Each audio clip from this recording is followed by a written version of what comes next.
শ্রীলঙ্কার বিরুদ্ধে 3 ম্যাচে টি-20 সিরিজে 2-1 ব্যবধানে বাংলাদেশ পরাজিত হলেও সেই লঙ্কানদের বিরুদ্ধেই প্রথম একদিনের ম্যাচে শোনা গেল টাইগারদের হুঙ্কার।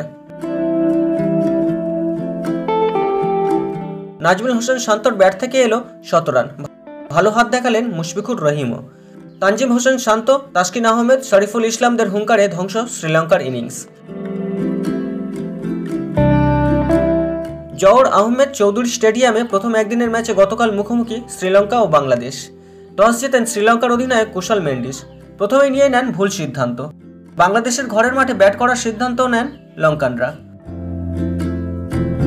শ্রীলঙ্কার শুরুটা ভালো হয়। ইনিংসের 9 ওভার 5 বলের মাথায় 71 রানে প্রথম উইকেটটি হারায় শ্রীলঙ্কা। 48.5 ওভারে দলীয় 255 রানে সবকটি উইকেট হারায় শ্রীলঙ্কা। শ্রীলঙ্কার হয়ে 2 ওপেনার প্রথম নিশাঙ্কা করেন 28 বলে 36 এবং আবিষ্কা ফার্নান্ডো করেন 33 বলে 33 রান। অধিনায়ক কুশল মেন্ডিস করেন 75 বলে 59 রান। শ্রীলঙ্কার হয়ে সর্বোচ্চ রান করেন জেনিথ লিয়ানাগে, তিনি করেন 69 বলে 67 রান।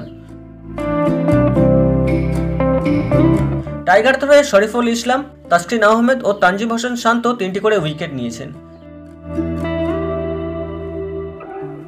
জবাবে বাংলাদেশ 256 রানের লক্ষ্যমাত্রা নিয়ে খেলতে নেমে 4 উইকেট হারিয়ে 44.4 ওভার ম্যাচ নিজেদের দখলে করে নেন।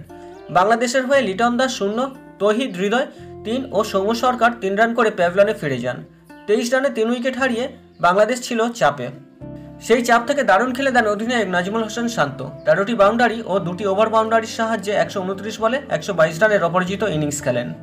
এদিন ম্যাচ জিতিয়ে মাঠ ছাড়েন অভিজ্ঞ উইকেট কিপার ব্যাটসম্যান মুশফিকুর রহিমও। খেলে দেন 84 বলে 73 রানের ইনিংস। এছাড়াও মোহাম্মদুল্লাহ রিয়াদের 37 বলে 37 রানের ইনিংসও উল্লেখযোগ্য। শ্রীলঙ্কার হয়ে দিলশান মধুশঙ্কা সর্বোচ্চ 2টি উইকেট নিয়েছেন। উল্লেখ্য, একদিনের ক্রিকেট সিরিজে শ্রীলঙ্কাকে হারিয়ে বাংলাদেশ 6 উইকেট এবং 32 বল বাকি থাকতেই ম্যাচ জিতে নিয়েছে। সিরিজের বাকি এখনও 2টি ম্যাচ। আগামী 15ই মার্চ সিরিজের দ্বিতীয় ম্যাচ, যেখানে শ্রীলঙ্কার লক্ষ্য থাকবে দ্বিতীয় ম্যাচটি জিতে সিরিজে সমতা ফেরানো, সেখানে বাংলাদেশের লক্ষ্য থাকবে সিরিজ জয়ের।